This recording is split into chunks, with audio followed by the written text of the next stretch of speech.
Assalamualaikum warahmatullahi wabarakatuh. Perkenalkan, nama saya Ivan Ardianto. Saya dari program studi Pendidikan Ekonomi Malam.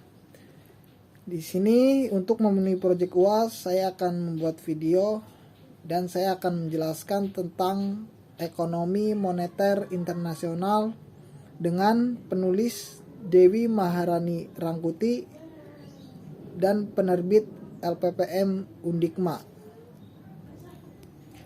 Ekonomi internasional yaitu ilmu ekonomi yang membahas akibat saling ketergantungan antara negara-negara di dunia, baik dari segi perdagangan internasional maupun pasar kredit internasional.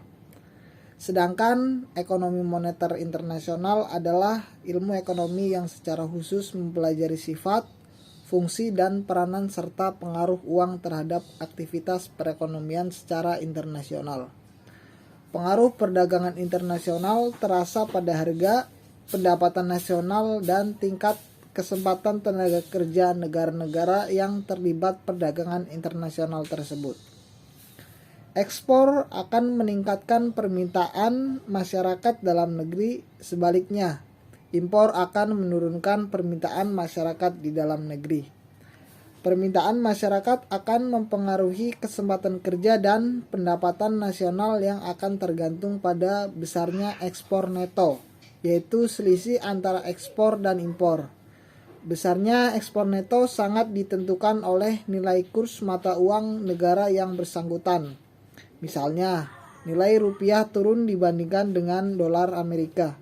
Harga-harga barang ekspor dari Indonesia relatif akan lebih murah dari Amerika, sehingga ekspor akan cenderung meningkat. Sebaliknya, harga barang-barang Amerika relatif menjadi lebih mahal sehingga impor akan cenderung menurun. Dengan demikian, penurunan nilai kurs mata uang sendiri akan cenderung meningkatkan ekspor neto. Demikian pula sebaliknya.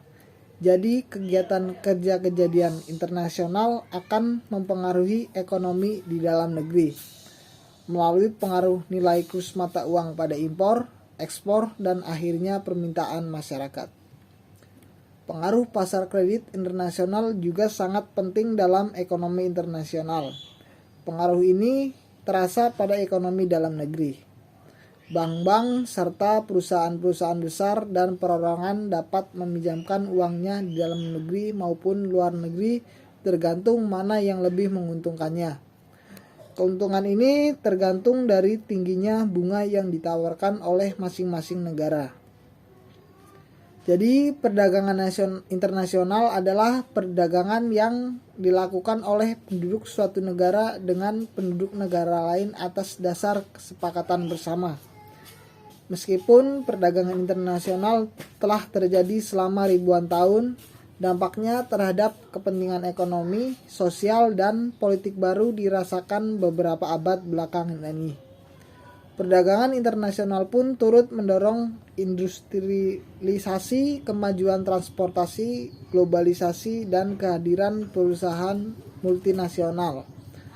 Perdagangan internasional sangatlah rumit dan kompleks. Kerumitan tersebut antara lain disebabkan karena adanya batas-batas politik dan kenegaraan yang menghambat perdagangan, misalnya dengan adanya tarif atau kuota barang impor. Perdagangan bebas adalah sebuah konsep ekonomi yang mengacu kepada penjualan produk antar negara tanpa pajak ekspor-impor atau hambatan perdagangan yang lainnya. Banyak ekonomi yang berpendapat bahwa perdagangan bebas meningkatkan standar hidup melalui teori keuntungan komparatif dan ekonomi skala besar. Sebagian lain berpendapat bahwa perdagangan bebas memungkinkan negara maju untuk mengeksploitasi negara berkembang dan merusak industri lokal serta membatasi standar kerja dan standar sosial. Globalisasi dan perdagangan bebas memang membawa kesejahteraan dan pertumbuhan. Namun hanya bagi segelintir orang karena sebagian dunia ini tetap menderita. Adam Smith sering disebut sebagai orang pertama yang mengembangkan ilmu ekonomi pada abad ke-18 sebagai satu cabang tersendiri dalam ilmu pengetahuan.